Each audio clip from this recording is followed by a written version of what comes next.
ఆంధ్రప్రదేశ్ ఆర్థిక వ్యవస్థను అడ్డుపెట్టుకొని చంద్రబాబు గారు ఆంధ్రప్రదేశ్ ప్రజలను తప్పుదోవ పట్టించాలనుకుంటున్నారా? ఆంధ్రప్రదేశ్ ఆర్థిక వ్యవస్థని అడ్డుపెట్టుకొని చంద్రబాబు గారు ఆంధ్రప్రదేశ్ ప్రజలకు సంక్షేమ పథకాలు ఎగ్గొట్టాలనేటువంటి ప్రయత్నం చేస్తున్నారా అంటే అవునని కొంతమంది, కానే కాదు అంటూ మరికొంతమంది రాజకీయ విశ్లేషకులు తన విశ్లేషణ అందిస్తున్నటువంటి నేపథ్యంలో ఈ అంశం మీద మనం విశ్లేషణ చేసుకునేటువంటి ప్రయత్నం చేద్దాం. ప్రస్తుతం మనతో పాటున్నారు ప్రముఖ రాజకీయ విశ్లేషకులు రాజేష్ అప్సాని గారు. సార్తో మాట్లాడదాం. సార్ నమస్తే సార్. రాష్ట్ర ఆర్థిక వ్యవస్థని అడ్డుపెట్టుకొని చంద్రబాబు గారు ఆంధ్రప్రదేశ్ ప్రజలను తప్పుదోవ పట్టిస్తున్నారని, వారికి సంక్షేమ పథకాలు ఎగ్గొట్టేటువంటి ప్రయత్నం చేస్తున్నారు అన్నట్లుగా కొన్ని వార్తలు వస్తూ ఉన్నాయి. వీటిని ఎలా చూడాలి సార్? ఇప్పుడు వాస్తవంగా చంద్రబాబు నాయుడు గారు నిన్న పెట్టిన ప్రెస్ మీట్ అనేది, నేను సంక్షేమాన్ని అమలుపరచను, సంక్షేమాన్ని వాయిదా వేస్తాను, సంక్షేమం విషయంలో త్యాగాలు చేయడానికి ప్రజలు సిద్ధంగా ఉండండి అని చెప్పిన సంకేతం ఇవ్వడానికి కాదు. రాష్ట్ర పాలకుడుగా రాష్ట్ర ఆర్థిక స్థితిగతులను గురించి కూడా ప్రజలకు విడమర్చి చెప్పాల్సిన బాధ్యత పాలకుడి మీద ఉంటుంది. మనం కొన్ని వాడుక భాషలో రెగ్యులర్గా చెప్పుకునే సామెతలు కొన్ని ఉంటాయి. నిజం నిష్ఠూరంగా ఉంటుంది, వ్యాధిని నయం చేసే మందు చేదుగా ఉంటుంది, వ్యాధి కలిగించే తీపి మనకి నాలుగుకి ఆస్వాదించేదిగా ఉంటుంది. కానీ తీగా ఉందని ఎక్కువగా తింటే అది వ్యాధిని కలిగిస్తుంది, దాన్ని తగ్గించే మందు చేదుగా ఉంటుంది అని చెప్పని మనం చెప్పుకుంటుంటాం. అలాగే ఇవాళ చంద్రబాబు నాయుడు గారు నిన్న మాట్లాడింది ప్రజలకి జనప్రియంగా అనిపించకపోవచ్చు, కానీ వాస్తవ స్థితి అది. నీతి ఆయోగ్ ద్వారా మొన్న దేశవ్యాప్తంగా ఉన్న వివిధ రాష్ట్రాలకు సంబంధించిన ఆర్థిక స్థితిగతుల మీద వచ్చిన సర్వే రిపోర్ట్ని ఆయన మెన్షన్ చేస్తూ నిన్న ప్రెస్ మీట్ పెట్టారు. 2022-23 ఆర్థిక సంవత్సరానికి సంబంధించి నీతి ఆయోగ్ ద్వారా విడుదల చేసిన రిపోర్ట్ మీద ఆయన మాట్లాడారు. అయితే ఇక్కడ మనం గమనించుకోవాల్సింది ఏంటి అంటే, నీతి ఆయోగ్ దేశవ్యాప్తంగా అన్ని రాష్ట్రాల ఆర్థిక స్థితిగతుల మీద సర్వే చేసి వాళ్ళు అధికారికంగా ఒక రిపోర్ట్ ఇచ్చారు కాబట్టి ఇప్పుడు దాన్ని మనం శంకులో పోస్తే కానీ తీర్థం అని చెప్పని పరిగణించాల్సిన అవసరం లేదు. రాష్ట్ర ఆర్థిక స్థితిగతులు ఎలా ఉన్నాయి అనేది 5 కోట్ల మంది ప్రజలకి జగన్మోహన్ రెడ్డి గారి పాలనా తీరులోనే స్పష్టమైపోయింది. ఆయన పాలన ఎలా నడిచింది, 2014-19 మధ్య చంద్రబాబు నాయుడు గారి పాలన ఎలా నడిచింది అనేది మన కళ్ళ ముందే ఉంది. 5 సంవత్సరాల చంద్రబాబు నాయుడు గారి పాలనా హయాంలో ఒక్కసారి కూడా కరెంటు బిల్లు పెంచాల, రోడ్లు అద్దాల్లాగా తీర్చిదిద్దారు, కరెంటు కోతల నుంచి కరెంటు మిగులు రాష్ట్రంగా మార్చారు, లక్షల కోట్ల పారిశ్రామిక పెట్టుబడులు రప్పించారు, లక్షల మందికి ప్రైవేట్ రంగంలో ఉపాధి కల్పన జరిగింది, రాజధాని నిర్మాణానికి ఒక రూపం తీసుకొచ్చారు, పోలవరం నిర్మాణాన్ని వేగవంతం చేశారు, ఇరిగేషన్ రంగానికి 68,000 కోట్లు ఖర్చు పెట్టారు, 2 సార్లు డిఎస్సి కండక్ట్ చేశారు, ఉద్యోగులకు 43% ఫిట్మెంట్ ఇచ్చారు, అలాగే రైతులకి 90% సబ్సిడీతోటి 17 లక్షల ఎకరాలకి డ్రిప్ పరికరాలు ఇచ్చారు, క్రమం తప్పకుండా క్రెడిట్ క్యాంపులు కండక్ట్ చేసి వివిధ కుల కార్పొరేషన్ ద్వారా ప్రజలకి సెల్ఫ్ ఎంప్లాయ్మెంట్ లోన్స్ ఇచ్చారు, 3 విడతల రైతు రుణమాఫీ చేశారు, డ్వాక్రా మహిళలకి పసుపు కుంకుమ అని చెప్పని ఒక్కొక్క మహిళకి 20,000 రూపాయలు ఇచ్చారు. అంటే సంక్షేమాన్ని అభివృద్ధిని సమపాళలో కొనసాగించిన ప్రభుత్వం 2014-19 మధ్య మన కళ్ళ ముందు ఉంది. మరి అదే సందర్భంలో 2019-24 ఏరి కోరి తెచ్చుకున్న జగన్మోహన్ రెడ్డి గారు, ఎందుకంటే ఇక్కడ గమనించుకోవాల్సింది 2014-19 మధ్య చంద్రబాబు నాయుడు గారు పదవి బాధ్యతలు చేపట్టే నాటికి రాష్ట్రం రాజధాని లేని రాష్ట్రం, లోటు బడ్జెట్తో ఏర్పడ్డ రాష్ట్రం, 200 రూపాయలు మాత్రమే సామాజిక పెన్షన్ ఉన్నదాన్ని ఆయన ఏకాయికను 1000 రూపాయలు చేశారు, 1000 రూపాయలు 2,000 చేశారు. జగన్మోహన్ రెడ్డి గారు పదవి బాధ్యతలు చేపట్టే నాటికి 2,000 రూపాయల పెన్షన్ అమలు జరుగుతూ ఉంది. ఆయన హయాంలో ఉద్యోగులకు ఇవ్వాల్సిన పిఆర్సీ ముందు చంద్రబాబు నాయుడు గారు 43% ఇస్తే ఈయన 23% కన్ఫైన్ చేశారు. అది కూడా 2019లో అమలుపరచాల్సింది 2022 జనవరి దాకా డ్రాగ్ చేసి, ఆయనలాగా ఈయన కూడా 1000 రూపాయల పెన్షన్ పెంచుతానని వాగ్దానం, ఆయన 1000 రూపాయలకి చేస్తానని చెప్పి 2,000కి చేశారు.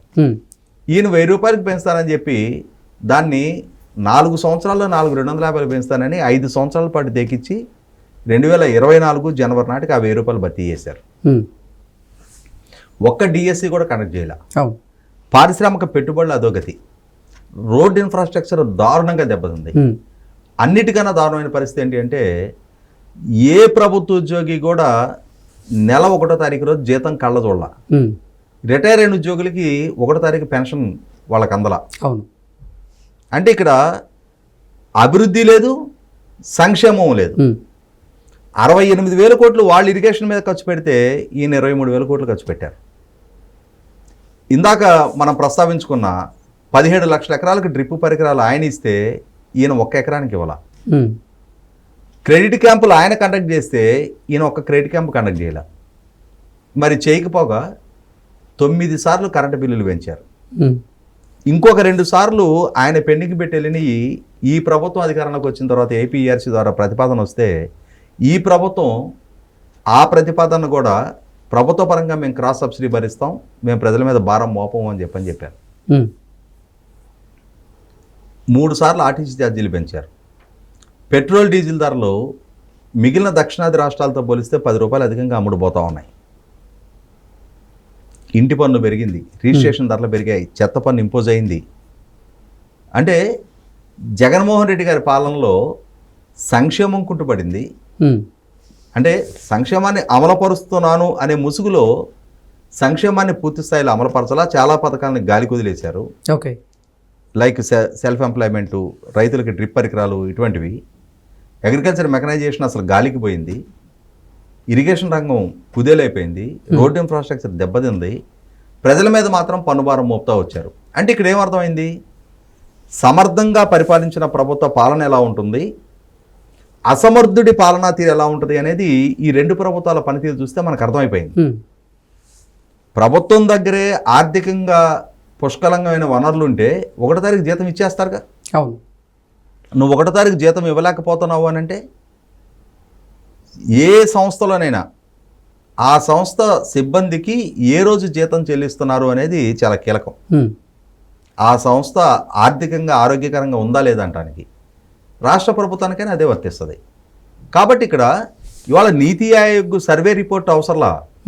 5 కోట్ల మంది ఆంధ్రప్రదేశ్ ప్రజలకు ఒక స్పష్టత ఉంది కాబట్టి ప్రజలు జగన్మోహన్ రెడ్డి గారిని వద్దు అనుకున్నారు. వద్దు అనుకోవడమే కాదు, జగన్మోహన్ రెడ్డి లాంటి రాజకీయ నాయకుడికి ప్రజల నుంచి తగిన గుణపాఠం నేర్పాలని ప్రజల కసితో పట్టుదలతో ప్రతిపక్ష హోదా కూడా దక్కన స్థితి కల్పించారు ఆయనకి. కాబట్టి ఇవాళ ప్రజల్లో ఒక స్పష్టత ఉంది. ఇటువంటి పరిస్థితుల్లో ఆర్థిక స్థితి పట్ల స్పష్టమైన అవగాహన ఉండే ప్రజలు ఎన్డీఏ కూటమిని గెలిపించారు. ఓకే.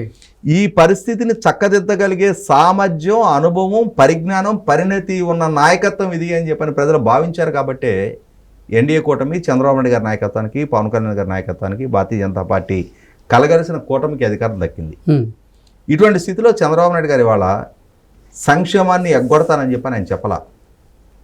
ఆయన 1995లో ముఖ్యమంత్రిగా పదవి బాధ్యతలు చేపట్టే నాటికి కూడా ఆ రోజు రాష్ట్ర ఆర్థిక స్థితి ఇలానే ఉండేది. ప్రభుత్వ ఉద్యోగులకు జీతాలు కూడా చెల్లించలేని స్థితిలో ఉండేది. ఓకే. అటువంటి స్థితి నుంచి ఆయన రిఫార్మ్స్ తీసుకొస్తూ ఆ రోజు కూడా ప్రజలను చైతన్యపరిచారు.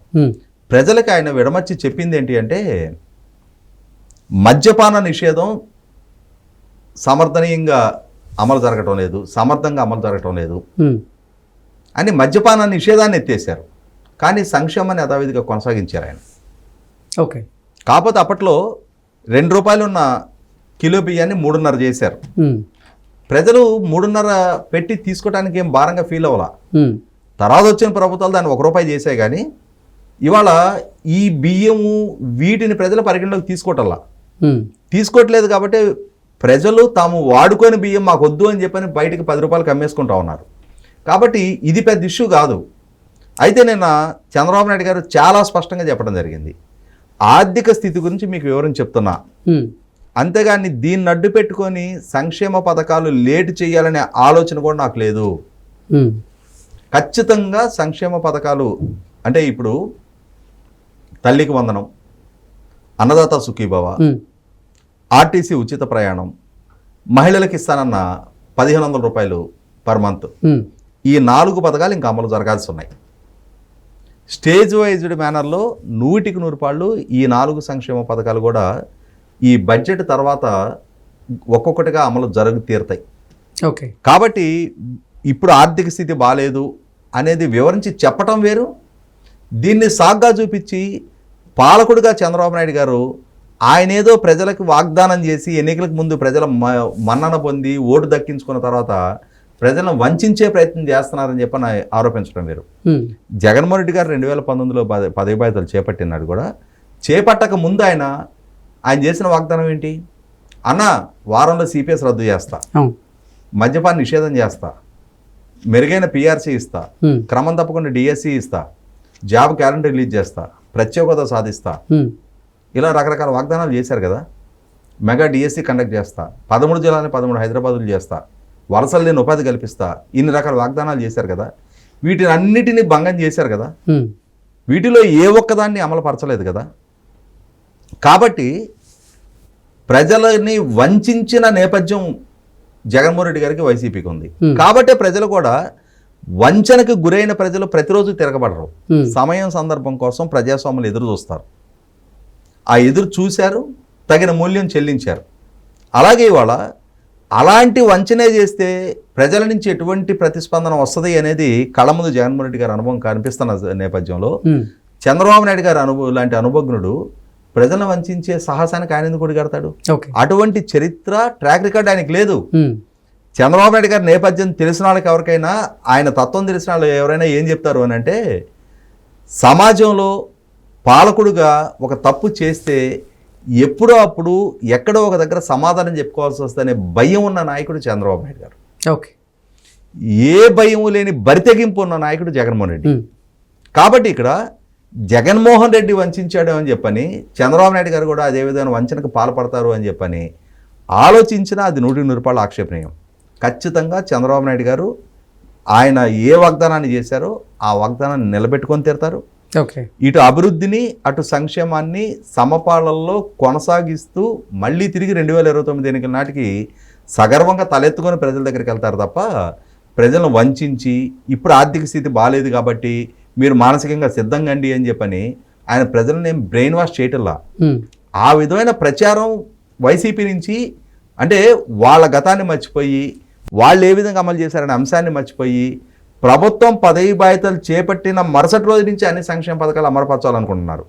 ఇక్కడ జగన్మోహన్ రెడ్డి గారు 1000 రూపాయలు పెంచుతానన్న వాగ్దానాన్ని అమలుపరచడానికి ఆయన 5 సంవత్సరాల కాలం తీసుకుంటే, ఎన్డీఏ కూటమి ప్రభుత్వం తాను పదవి బాధ్యతలు చేపట్టిన 19 రోజుల్లో ఆ 1000 రూపాయల పెంపు వాగ్దానాన్ని అమలు చేసింది. కాబట్టి వాళ్ళ ఆర్థిక స్థితిగతులు ఎలా ఉన్నా ఆ ఆర్థిక స్థితిగతులను మెరుగుపరచడానికి తీసుకోవాల్సిన చర్యలు తీసుకుంటారు. ఆ స్థితిగతుల నుంచి రాష్ట్రాన్ని బయటపడేయడానికి కావాల్సిన అభివృద్ధి చేస్తారు, సంపద సృష్టి చేస్తారు. అదే సందర్భంలో ప్రజలకి చేసిన వాగ్దానాన్ని నిలబెట్టుకుంటూ సంక్షేమాన్ని కూడా యథావిధిగా కొనసాగించి తీరుతారు. అందులో ఎటువంటి డిస్ప్యూట్ లేదు. Okay sir, thank you so much.